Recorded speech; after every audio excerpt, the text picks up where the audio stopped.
Pierre is not here because he is flying back from Vegas, which is the second best place to spend Super Bowl weekend. Not bad. The best place is always in the host city, where we were all last week until Friday afternoon when we came back to Texas. We had a great time. And it wound up being a horrible game in a lot of it was a blowout. Yep. If you're from Kansas City, you are crying in your burn ends and Boulevard Wheat today, and I'm sorry if you're sad. I am. I know what it feels like. I am more confused than I've ever been in my entire life about something. In that, I don't know if I wanted to see a three-peat in the NFL, and it would feel more heavy than a three-peat because 5 of the 7 years that Patrick Mahomes has been in the National Football League, he's made the Super Bowl. So just ready to see somebody else from the AFC. And I, as a lifelong Cowboy fan, am disgusted by anything that wears green and comes out of Philadelphia. But I've reached a difficult conclusion. What's that? Going forward, until the Cowboys change their ways and win another Super Bowl. Okay. And this is only in those instances where they would make it. Not during the regular season. I don't want to root them on. But if an NFC East team makes it to the Super Bowl, be it the Eagles again, who are the most well-run franchise in the NFC, and debatable on what they're number one in the NFL, and I would say that right now they are. Pretty clear, yeah. I mean, they are the champs now. But, and 2, the Washington, soon-to-be not Commanders. We kind of got that cleared, thank God. Clear from Josh Harris. He answered the question of the Super Bowl. They're going to go back to their kind of original branding and colors. They will not be the Redskins again, but they'll be something. I think Warhogs makes the most sense. That'd be so awesome. Or just the Hogs. Yes. Just the Hogs, the Washington Hogs. I'd be down with that. Washington Hogs. There you go. And they'll have the hog logo on your helmet. Name it after your here's the thing. I think the Washington Hogs would be a great name.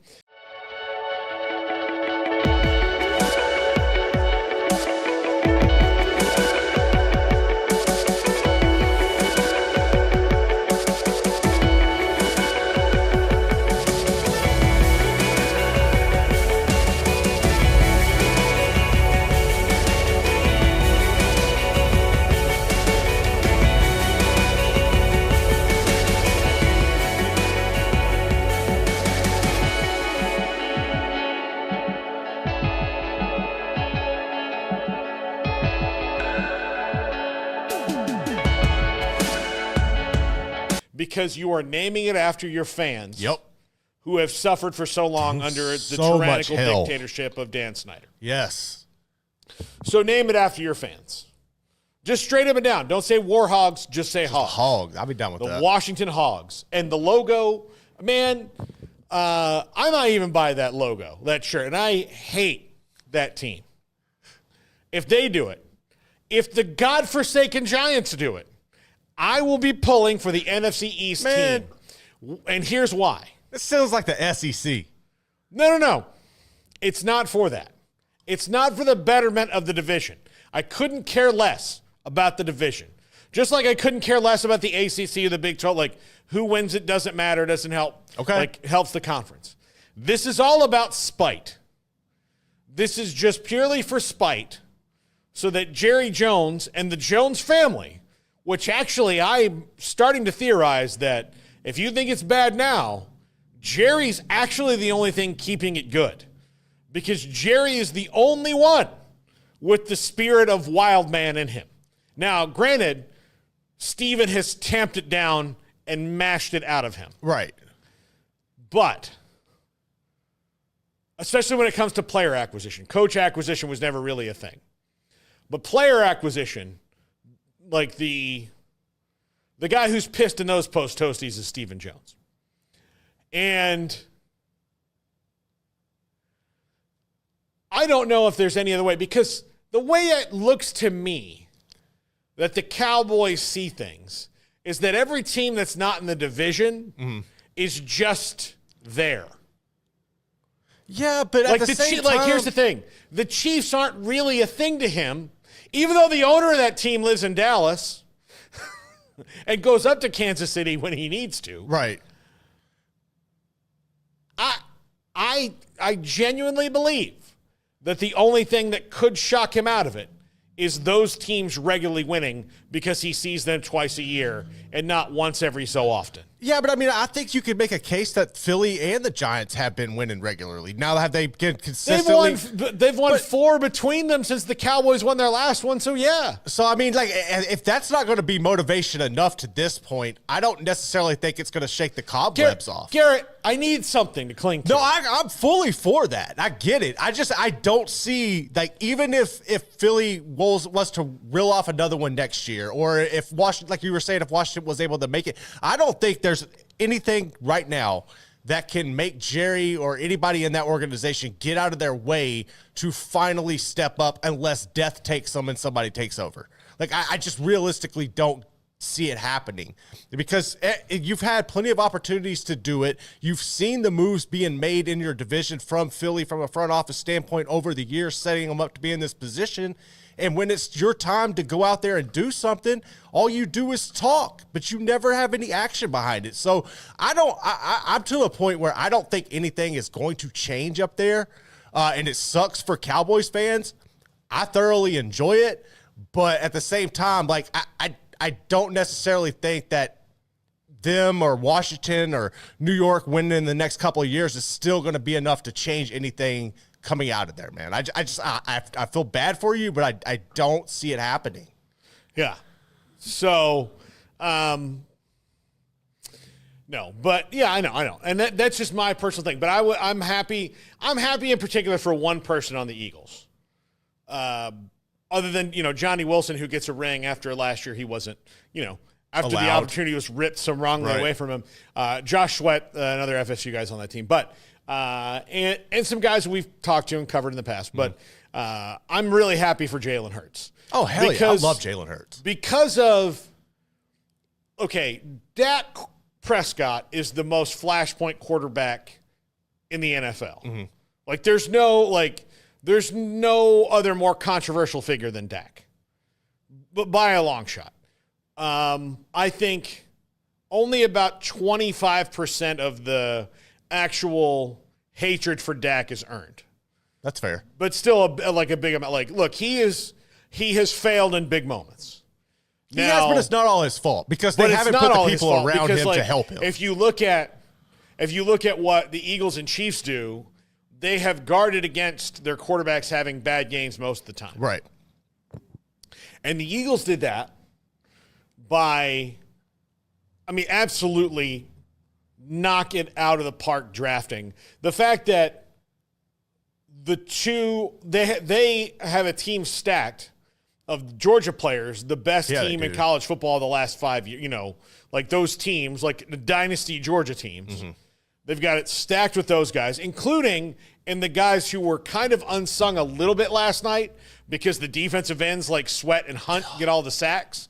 But I'll tell you what made a difference in that game is that the Chiefs had a guard, Caliendo, playing out of position.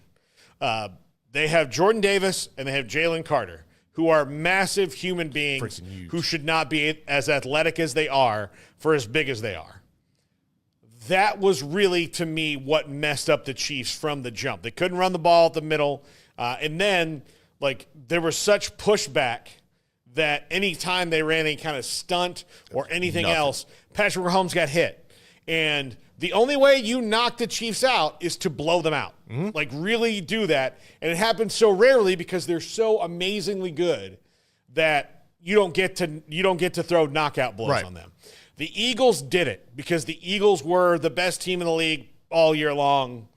No questions asked. Mm-hmm. Now, when you look at the whole body of work, the way they came through the playoffs, just stormed through the playoffs, all that proves to me the Eagles are the best team. And it's kind of like watching, again, if you go back and look at what Ohio State did, what the Eagles did, Ohio State had the best roster. The Eagles had the best roster. The best roster in college football and pro football won. Yep. And the NFL. They both won.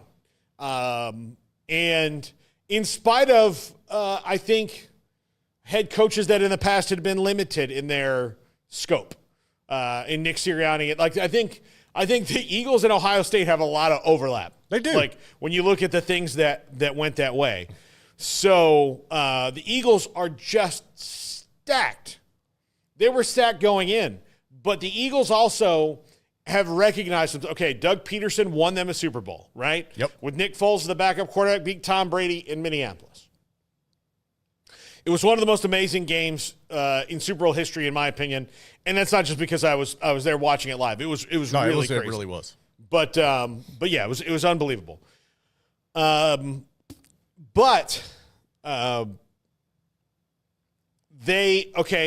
After Doug Peterson, they hit a wall with Carson Wentz and all. Like they hit a wall, and what they do, they just cleared it out. They took the penalties, the cap penalties, the cap hits. They cleared it out. They brought in Nick Sirianni, who they liked, and Nick Sirianni and Jalen Hurts get them back to a Super Bowl pretty darn quick, and play an epic game against the Chiefs 2 years ago. Epic game, and come up short. Because Patrick Mahomes is a wizard. Yep. And then last year, with the Super Bowl hangover, they started off like gangbusters. They were really good. And then they hit a wall, which happens to a lot of times to the Super Bowl loser. They hit a wall, and they got eliminated early. So instead of saying, well, it was this, it was that, like making excuses like many teams do, like the one that has offices in Frisco, well, if it hadn't been for this injury, if it hadn't been for that. No. What do? New coordinators. Kellen Moore, Vic Fangio, who coached the game of his life last night. Okay, we need some depth at linebacker. Let's take a chance on Zach Bond. You know, he was a second-round draft pick, didn't work out, special teamer, but we liked him. Let's see if we can coach him up. He's a depth piece. And then they coached him up to where he's a Pro Bowler, right? Had a big play last night. Let's take a chance. Mekhi Becton was a first-round draft pick. That's a bust with the Jets. But we really liked him. Let's see what we can do. And then Jim Sutherland, has this great idea of like, hey, let's see if he can play guard instead of tackle. And then he's one of the best guards in football this year. And so some of that's luck. I mean, like those couple things are luck. Mm-hmm. But what do they like, they knew Travis Kelce was going to retire within a couple years, so they drafted Cam Jurgens a couple years ago, let him, sit there and learn behind the best center of his generation, and then step in, and he's been great. And then they wind up putting Mekhi Becton next to him in his first full year as a starter, and what happens? It's remarkable how they're playing chess and everyone else is playing checkers. Yep. And that all brings me back to Jalen Hurts. They drafted Jalen Hurts when they had Carson Wentz in the fold in the second round. And Jalen Hurts gets more, compared to Dak Prescott,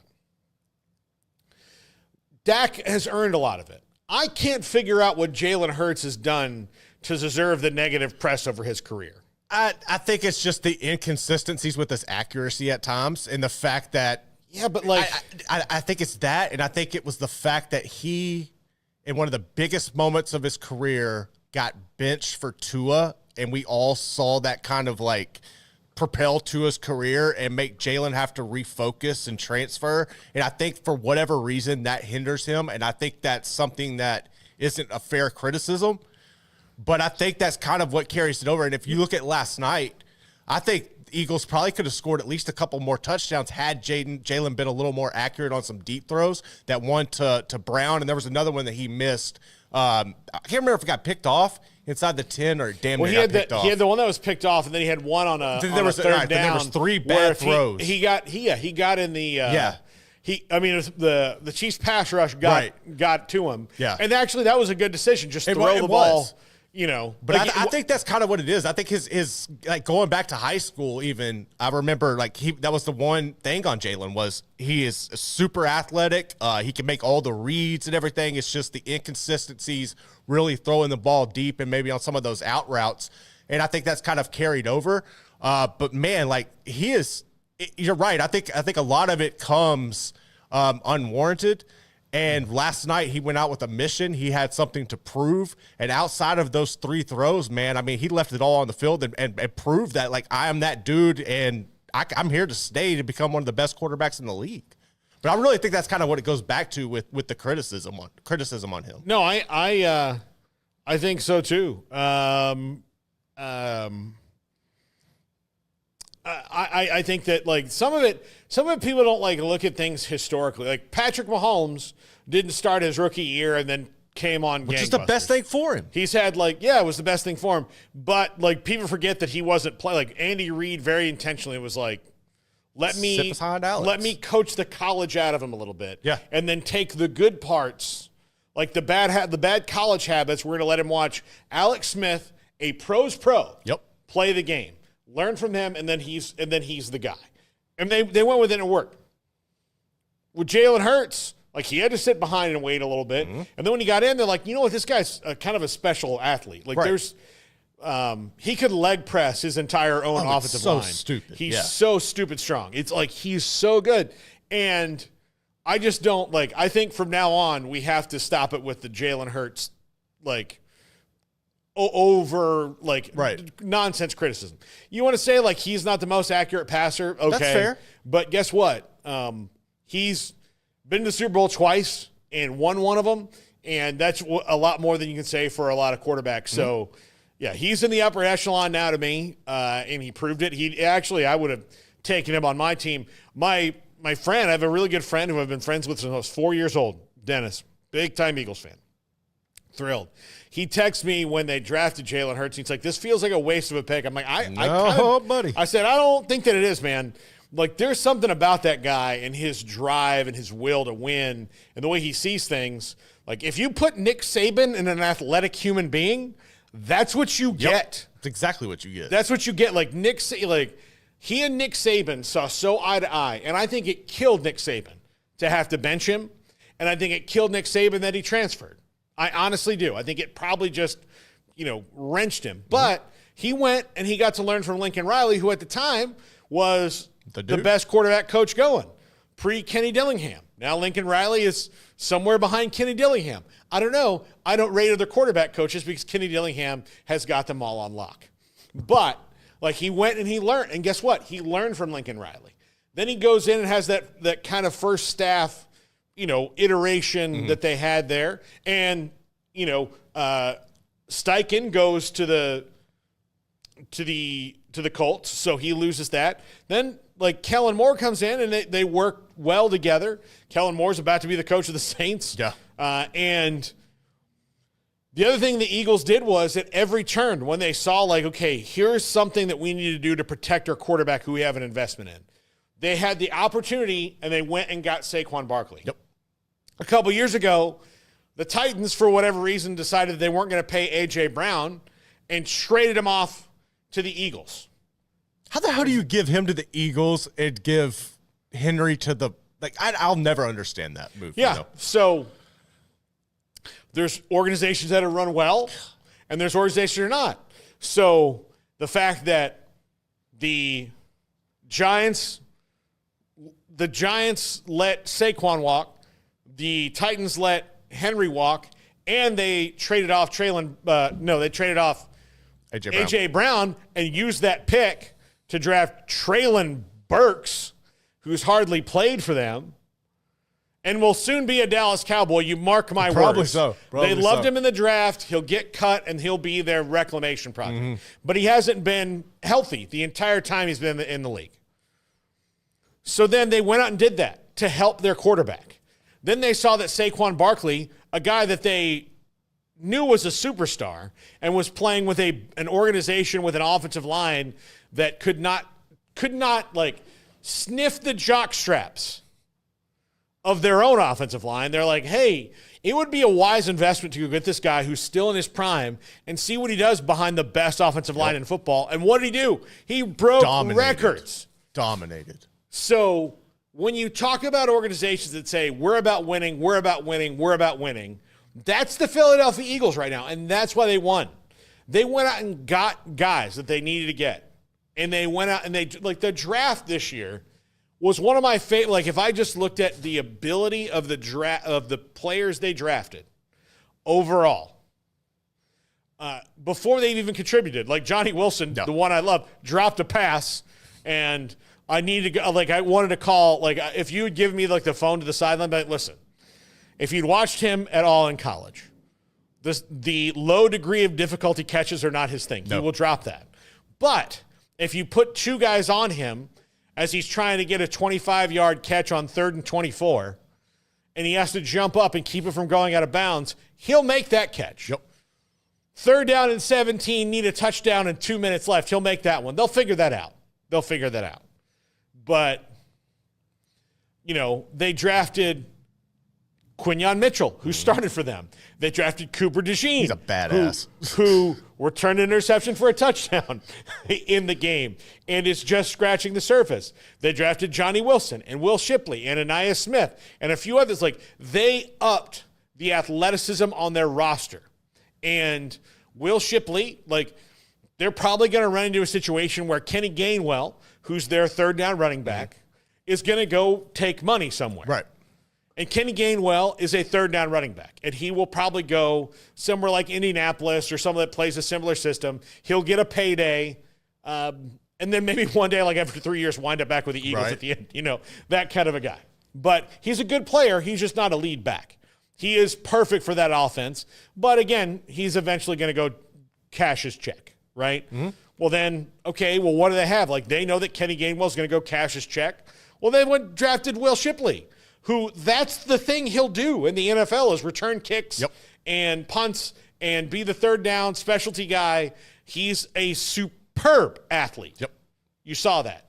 Anaya Smith didn't play a whole lot this year, but you saw when that dude had at A&M, you saw when he has the ball in his hands, there's not many more athletic human beings, right? Mm-hmm. They have him, Cooper DeJean, and Will Shipley all together. All three of those guys can help you on special teams. Yep. Especially with the new kickoff rules, right? Then you get Johnny Wilson, who maybe winds up being like a wide receiver, tight end kind of hybrid thing, like a Jimmy Graham type player. Yeah. Give him a couple years, let him learn a route tree and all those things, and then you're going to score touchdown. Like, you'll have him, A.J. Brown, Devontae Smith, Dallas That's Goedert. hard to guard. How are you going to stop that in the red zone? Hard to guard. Can't. Yeah. So that means that there's going to be a whole lot more 1-yard touchdowns or Saquon Barkley touchdowns. Best roster. Like, right now, they're in like a 3-year window right now. Like, because that's about where it is. The next 3 years, they're going to be super hard to beat because they have veterans that are all like at the right spot. Like, they'll probably lose Lane Johnson here not too long. I mean, he's a veteran, but guess what? They probably know who on their roster is going to take his spot, or this year they'll draft the guy who when he retires will take his spot. Correct. That's what they do. They don't draft theoretically. They draft with a plan. Mm-hmm. This guy's going to come in here. We're going to see if he can do this. And then we've got 4 years or 5 years, depending on when you draft him. We've got 4 years to see if he works out. If he doesn't, we'll draft the next one and the next one and the next one. But they don't look at their roster and say, okay, everything's set. No, everybody's expendable. Yeah. Howie Roseman and Jeff Lurie, here's the other thing Jeff Lurie does. Jeff Lurie gets to sit back and go, listen, I'm so great at this. Yeah. I'm going to give tons of people advice. And all he did was hire the best GM he possibly could and stays out of his way. Is it that simple? Is it that simple? When the truly successful people hire the best people and stay, the ones who have, what's the biggest strife the Eagles have had in the last, and they went to Super Bowls with Andy Reid and lost. Sit in the Andy Reid, Doug Peterson, Nick Sirianni era. In that time, what's the biggest strife they've had? Having a couple bad seasons, guys getting old, and you have to reboot the roster. Guess what? It doesn't stress them out. You know why? Jeff Lurie's put Howie Roseman in charge, and was Joe Douglas before, and now Howie Roseman. He's had good people in charge of his team, and he just lets them make the decision. And then, with Joe Douglas, it just kind of things run their course. Right. And maybe one day it will with Howie Roseman. The rest of the NFL is hoping it does. Yeah, they are. Or he just decides, I don't like living in Philly anymore. It's cold. I'm going to move somewhere warm. And I'm going to be that team's GM. Right. But ultimately, you know, like there's no reason to think that this is not going to be a 3-year bubble.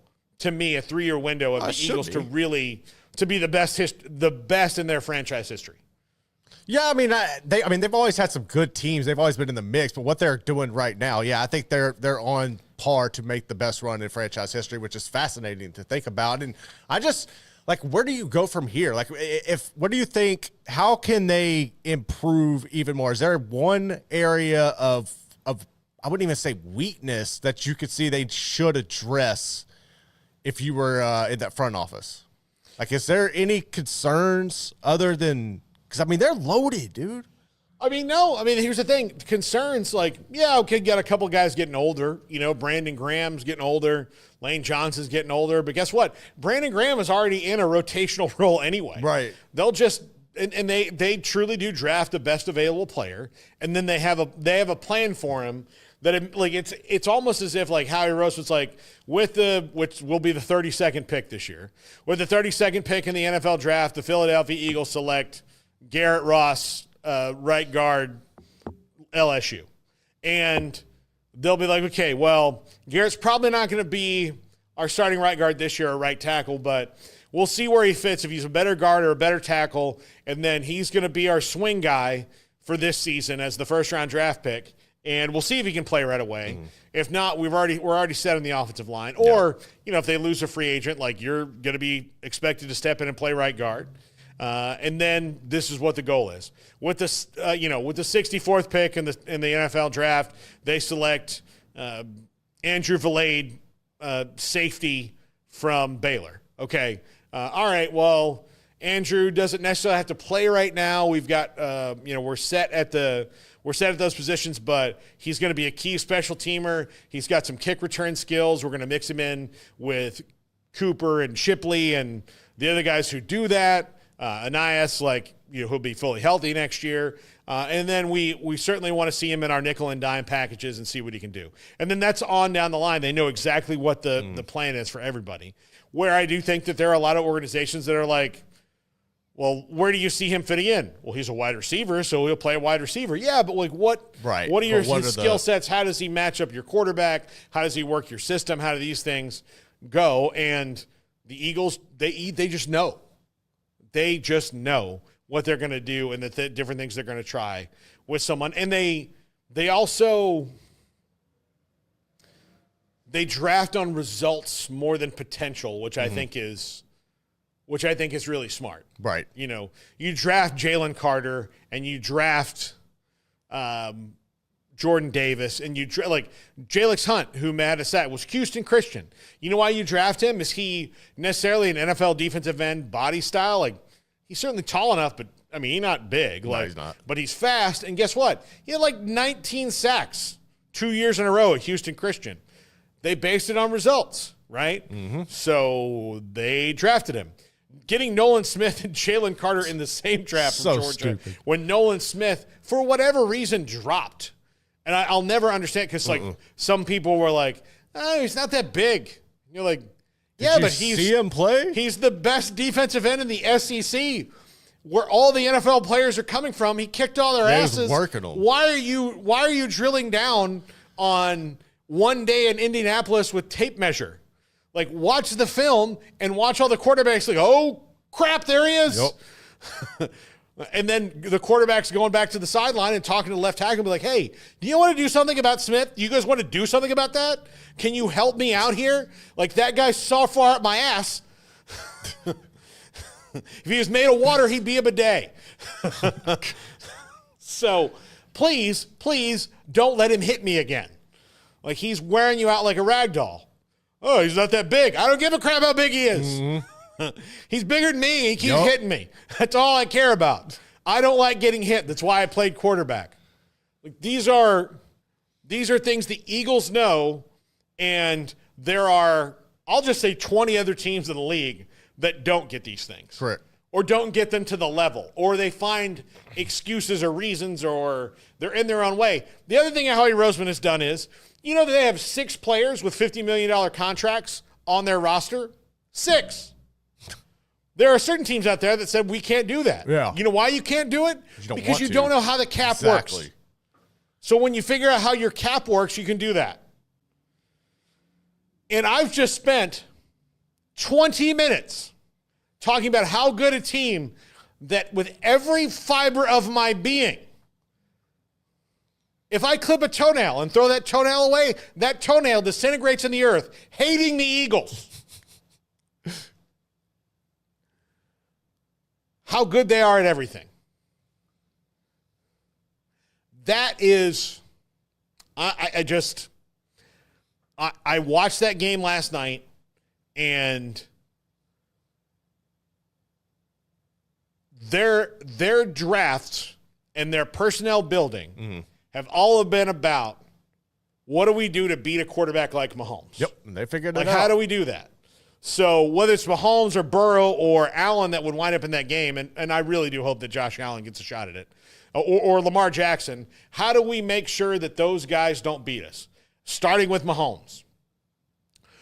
Be able to rush for all night long, get in his kitchen, and make him human. I kept watching that and thinking, damn, Bobby Stroop is really earning his money after this game. Golly. Yeah, I mean, the thing is, Mahomes didn't play well, but he didn't play well because no quarterback plays well with that many guys eating your lunch all night long. No one does. There's not a quarterback in the history of football that can be under that kind of relentless pressure, get that kind of terrible protection from his line, and win a game.